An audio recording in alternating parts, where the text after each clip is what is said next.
Би одоо ямар ч хар тамхи байтгаа хар уус жуухгүй байгаа.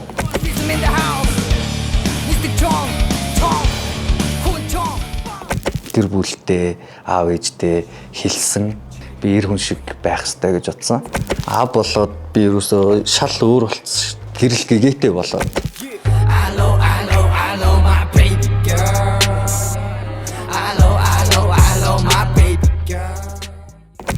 Rocket Bay Opposite 2 гоё байсан. Жид цэцээ, клик бум, Gangsta Series гоё байсан. Тэр үе бол угаасаа Монгол хипхопын golden era. Жи ах штэ. Жи ах ч нь бол prime үедээ бол одоо Монголын бас амар суперстар штэ. Тэгэл тим хүнээс ингээд дуудлага аваад ингээд уулзаад хамтран ажиллах юм олон жилийн гэрээ санал аавна гэдэг бол 18 19 настай хүүхдэд бол гайхалтай. Нэг цомог гаргаад би даасан тоглолтоо хийж үзье гэж бодож байгаа.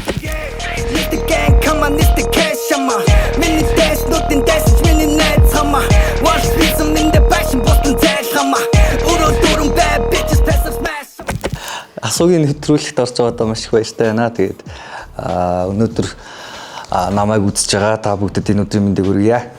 Багадаа би ингээд та нар ингээд төсөөлөө би ингээд амар найзуудаасаа юм нийл жоохон юм өндөр за ерөнхийдөө өндөр хөхтэйс тэгээд өндөр дөө тэгээд амар хөдөлгөөнтэй тэгээд юм хойно юм урт гизгтэй гизгээ ингээд сураар ингээд шүлцэнгүүтэй ингээд мөнгөн юм оруулахтай ганга ерөнхийдөө айгуу ганга ман би ч айл юм баг тэгээд ах ихч хоёр мань надаас 10 тэгээд ах маань 9 насны зөрүүтэй би айлын баг хөх тэгээд яг ингээд гар дээр нь бүр ингээд яг ингээд тоглоом нь байсан. Нэгсэн то ингээд нааг ингээд хувцлаал ингээд амар гоёол те. Нэг тоглоомч гэж нэ. Ерөнхийдөө нэг ганглаал. Тэгэл амар тийм swag болвол гаргаа явуулдаг.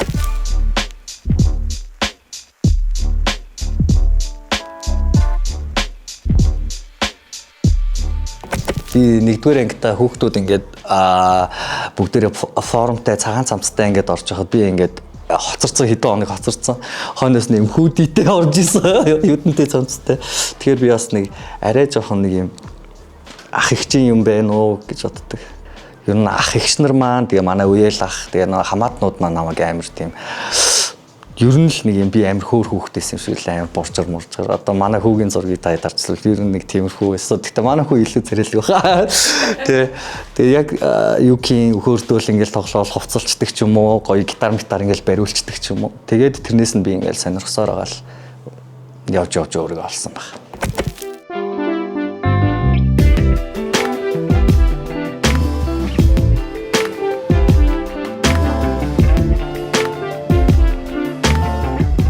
Одоо 18 19 настай хүүхдээсэн чинь жи ахаас тухай одоо жи ах штэ. Жи ах ч нь бол аим prime үедээ бол одоо Монголын бас амар суперстар штэ. Тэгэл тим хүнээс ингээд дуудлага аваад ингээд уулзаад хамтран ажиллах юм олон жилийн гэрээ санал аавна гэдэг бол 18 19 настай хүүхдэд бол гайхалтай. Тийм амжилттай бохгүй миний хувьд тэгэл би гэрийнхнээсээ зүрх авчиж байгаа юм чи би ингээд гоё дуу юм ярина. Мөрөөдөл зүрх сэтгэлээ сонгомоор байна гэл. Тэгэл заа гэл. Тэтгэе атар надаа гэдэг хаан гэдэг хамаагүй сада. Гэмбитэн битэн дээр мэдэрчин фимэрчүүл хингэр гэж дэлгэвчний спикер чи шата. Би анх юмнуудаа дуунуудаа явуулдаг гэсэн. Пэйж рүү. Тэгээд ингээд сайн баха би ингээд нэг юм дуу илээ гэдэг ингээд сонсоолдог сонирхолтой гэсэн. Тэгээд би баг нилээ удаан баг нэг жил ингэж дуу явуулсан баг. Тэгээд би ч өөрөө гэртээ нэг хооллогоо бичдэг студидтэй. Тэгээд тэгж байгаа тэгсэн чинь нэг өдөр над руу залгаад ахын дуу юу чинь клипний зурагтай чи хүрээд ирээч. Тэгээ би найзуудаа хамтлагийнхантайгаа бөөндөө явчихад. Тэгээ клипэнд нь гэдэг дууных нь клипэн дээр очиж тусалж исэн. Тэгээд тэгж анх танилцаад. Тэгээд тэрнээс хойш ерөнхийдөө ингээл минь тустай байж агаад тэгээд хэсэг ингээд би ч оюутан болоод ингээд нөгөө дуу муугаа хэсэг хайцсан байсан чинь над руу залгаад би нисдэг чон нэг л мэт тэгээд ерөнхийдөө нэг 2 дуу гаргацсан байсан. Тэгээд яг дуу гаргацсан байжсэн чинь би ч яг 2 дугаар курст ордог жил. Тэгээд 2 дугаар курстээ орсон байжсэн чинь над руу залгаал ирээд уулзаач гэл. Тэгэл тэгсэн тэгэл хамтран ажиллая гэдэг чийсэн.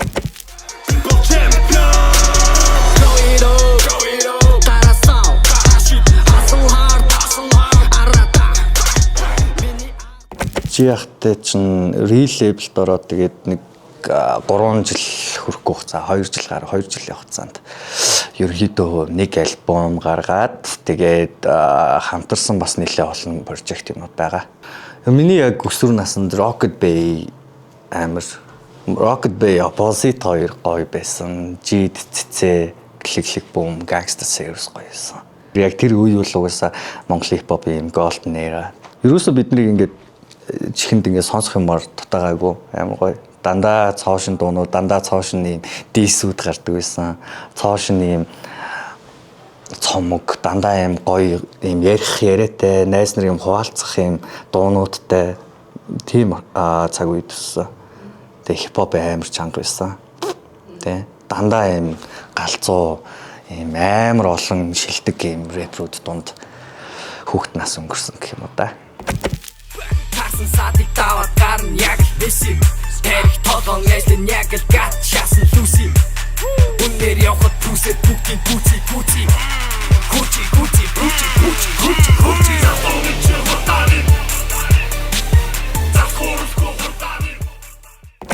альбом болгон яг ингээд тусдаа яг өөр мэдрэмжтэй гэж боддог. Би яг алинд нь илүү дуртайгаа бас сайн мэдгүй л. Бүгд өөр мэдрэмжийг яг илэрхийлдэг, үнэртдэг байх тэмчнээс.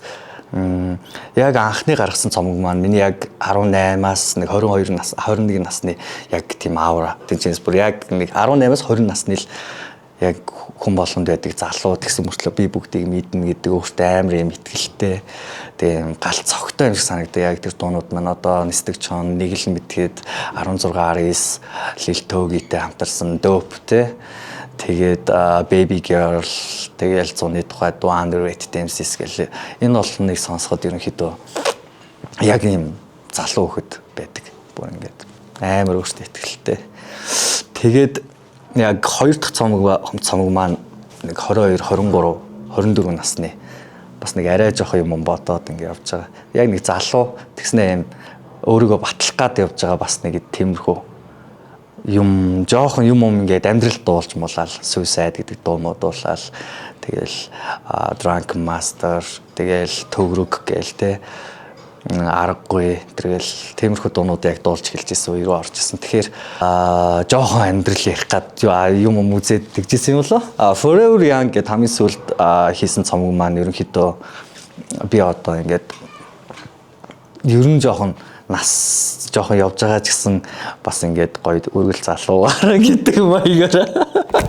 Залуу насаа хэлж ёо дахиж амьдрах биш. Залуу нас зулахан анухан дарухан гацуран осоми орстан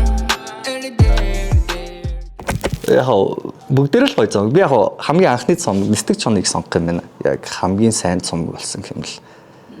Би одоо яг нэг цомог гаргаад би даасан тоглолтоо хийж үзье гэж бодож байгаа. Тэгээд тэр цомог маань ингээд удаад байгаа шалтгаан нь ерөнхийдөө нэлээд шүүлтүүртэй гарах юм баг. Шүүлтүүртэй гэдэг нь зүгээр нэлээд бодж ижил гарч байгаа тийм юм баг. Би нөгөө нэг 2022 онд нэг цомог эхлүүлээд тэгээд одоо дуусгаж амжаагүй 4 жил болсон. Тэгээд бараг дуусгаж исэн чинь би аав болоод тэгээд хэсэг завсарлаад тэгээд эргүүлээд саяхан одоо буцаад нөгөө нэг ажиллаад ингээд сонсоод жоохон ажиллаад үтсэн чинь жоохон дотоод ölмгийг санагдсан юмнууд байгаа. Тэгээд тэрийгээ дахин шинээр эхлүүлээд явж байгаа. Ойрт тоглолтуудад оролцсон, зуны 100-аад оролцсон, та нарын тоглолтод оролцсон. Сонсогчд надаар жоохон цангажлаа юм шиг үлээ. Тэгээд надаа хүмүүс амар хайртайг мэдэрсэн. Тим мэдрэмжүүдийг жоохон мартагнажсэн юм болоо. Би нэг жоохон уран бүтээл тайз тэр тусмаа юм олон хүмүүсийн нүднээс жоохон хоол байгаад сүүлийн 1-2-3 жил. Тэгээд буцаад ингээд том тайзан дээр гараад ингээд дуулаад гисэн чинь ингээ хүмүүс ингээл хайртай шүү гэж дөнгөт нь би ч гэсэн хайртай гэл.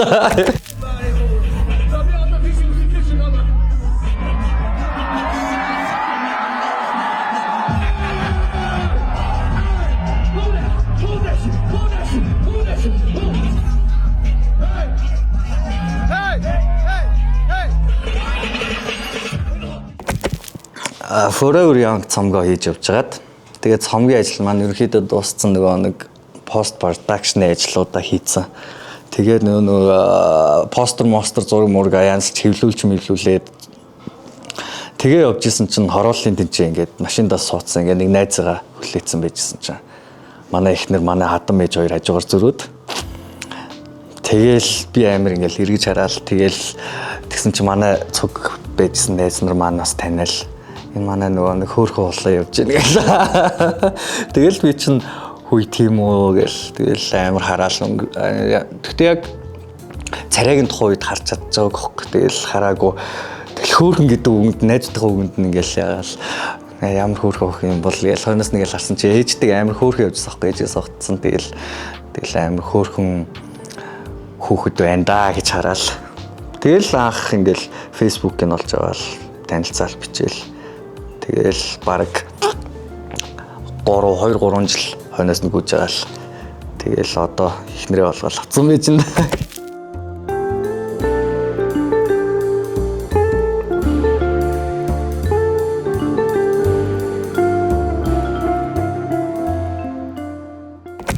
Би ихнэртэйгээ хамгийн анх уулзсан өдөр маань Валентины өмнөх өдөр байсан бохгүй юу. Тэгээ бид хоёр тэнцээ ингээ уулзчаад ингээд амар их нөгөө нэг Мишель Экспогийн нөгөө нэг юм гэрэлтэй юм годомж байдаг шүү дээ. Тэрүүгээр ингээ алхаад ингээд уулзсан явжсэн чинь нэг юм хоёр ах ихч хоёр ингээд над дээр үрж ирээ ингээд зураг авахуулъя гэд.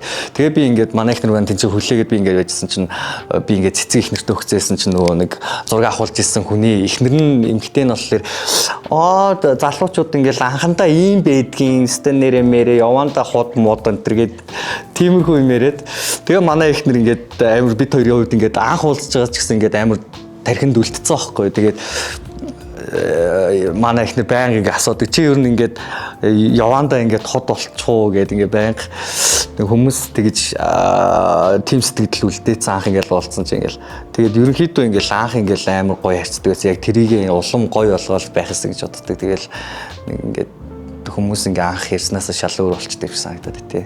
Болоод би ерөөсөө шал өөр болчихсон шүү. Амьдралыг үзэх үзэл одоо юу гэдгийг ертөнцийг харах өнцөг байд юм уу те. Тэр болгоно шал өөр. Зүгээр л ингээл амар гэрэл гэгээтэй болоод миний амьдрал өөрчлөгдсөн. Би зүгээр л өмнө нь яаж амьдарч ирсэн гэж л боддог шүү. Жохон харанхуй байсан юм шиг санагдд юм аа. Тэгээ одоо болохоор бүр ингээд амар хаппи байгаа шүү дээ. Тэгээ амар ад жаргалтай. Эхнэр хүүхэд тэгэл гэр бүл гэдэг бүр үнэхээр л гайхамшигтай юм билээ. Тэгээд ингээд яг ингээл амар ингээл маргалдах, ядрах тэгэл ингээд гэр бүл болгонд ингээд туршлага гутах те янз бүр байдаг ах л та. Гэтэ миний хувьд бол ингээл бүр хор мөч бүр ингээл амар гоё байгаа.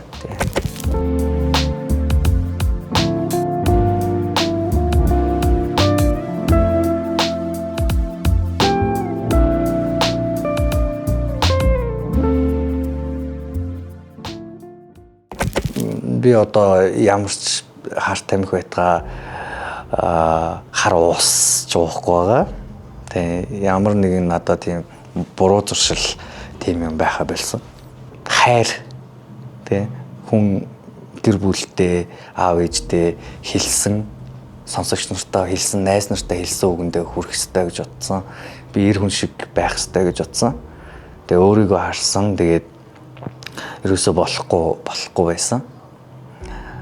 Ямар нэг хамааралтай болох гээд тэр нэг юм архит дарс байдаг юм уу, тамхи байдаг юм уу, шоудалтай байдаг юм уу, энэ болгон ерөөсөө тийм сайхан зүйл төрөхгүй гэж бодсон. Хүүхэд насны л юм бохгүй. Тэгэл хүүхэд наснаа ингээл сонирхол тэгэл ингээл канабис юу гэдгийг татаал явж лээсэн үед байгаа. Харт тамхины хохирогчд энэ төргээл нэвтрүүлэг тэр чинь ингээд гоё юм прожект байсан болохоор би ингээд ороод сайн дураараа ингээд мэдэрсэн мэдрэмжүүдээ яриад тэнчнээс би ингээд нэг юм албатай тэр харт тамхитай тэмцэх хилцээс намайг ингээд тасгаас авчиад тийшээ очиод ингээд ярь гэсэн юм бол огт байгаагүй. Зүгээр ерөнхийдөө мэдрэмж болгоноо ингээд дүүнэртэй найз нартай хуваалцах тийм санаа байсан. Тэгээд тэр прожектыг ороод оролцоод дуу бүтээгээд цаашдаа ингээд ирээдүйдээ ингээд дуу хоолойгоо ингээ өргөө явж байгаадаа маш их тийм баяртай байгаа. Би ч гэсэн ингээд үзэж хараад нэг юм ард гараад тэгээд ерөөсөө болохгүй тэр зүйл болдгоо муухай гэдгийг нь мэдэрсэн болохоор ярьж байгаа. Тэгээд энийг үзээд тэгээ хүмүүс ингээл тийч өмнө ингээл татгалээсэн юм биш үү? Ийм байсан л байж тэгэл тэгж магадгүй. Тэгэл хүн болгоны харах өнцгөл өөр шүү дээ. Тэгээд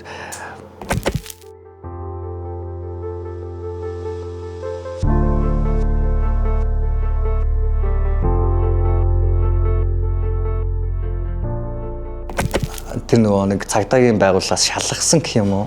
Одоо бид эдийг байнга шалгадаг байхгүй юу? Уран бүтээлч нарыг одоо тайзны ард байхад ингэж байнга ирж ингэж хэдөө үздэг. Ингээд шалгалтын тест авдаг.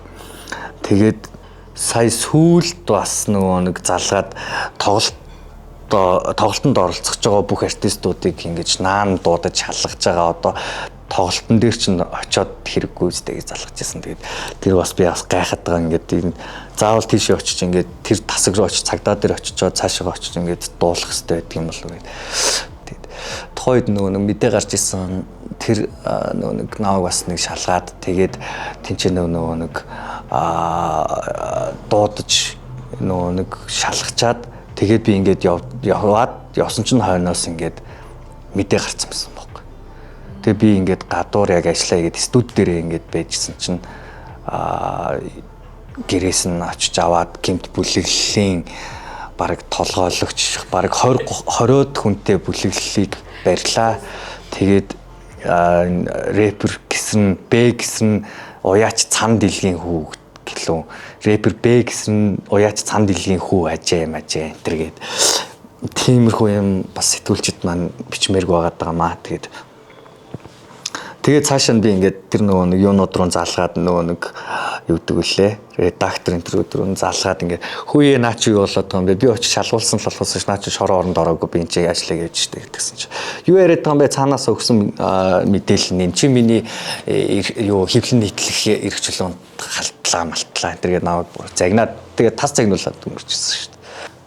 Гэхдээ би тийм нөгөө мэдээцдгээр гарч ирсэн шиг тийм толгойлогч болоод залуусын тарих толгойг буруугаар муухай зүйлсээр угаагаад явж исэн юм бол байхгүй. Яг хоо саагаад ингээд явж исэн үйл надад байгаа. Гэхдээ яг хоо тэр чинь ингээд үүний залуунаас хүүхд наслайсан.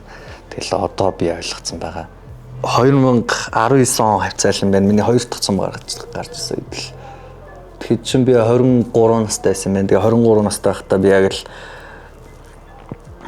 3 зам миний амьдралд гарч ирээд тэгээд яг одоогийнхоо замыг сонгосон гэж боддог.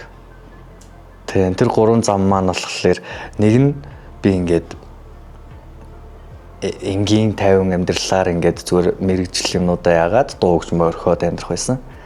Нэг нь болохоор дуу хөгжмөөс холдоод би ингээд илүү жоох юм одоо тэр зам яриад штэ тэ тэр зам чинь болохоор надаа ингээд тэр үед ингээд амар олон найз нар амар олон үрээлэл амар олон боломж зам ингээд харагдчихсан бохгүй юу. Тухайд би тэгээд дуугаа игээл явахын сонгосон. Тэгээд нөгөө зам нь болохоор бүр юм яг утгаараа тэр нөгөө нэг юмнуудыг толгоолоод явах зам байсан бохгүй. Гэхдээ би эзэж тэгээгүй л тэ. Тэгээд яг би өөрөө дуртай юм хийгээд амьдрах замаар сонгосон. Хүн ер нь тэгээд эрүүл саруул ухаанаар уурдах юмаа бодоод 2 3 тунгаагаад тэгээд хийдэг юмаа хийвэл хүнд хэрэгтэй илүү амжилтанд хүрдэг байх гэж боддог. Ямар нэг юм нэмэлт бодис бол хүний амьдралыг тэр чигээр нь гарцгүй болгодог л гэж хардаг да. Улам уналтанд ордог. Чи шууд доошоо хязгааргүй доошоо уналтанд он дахиж хизээж босч чадахгүйгээр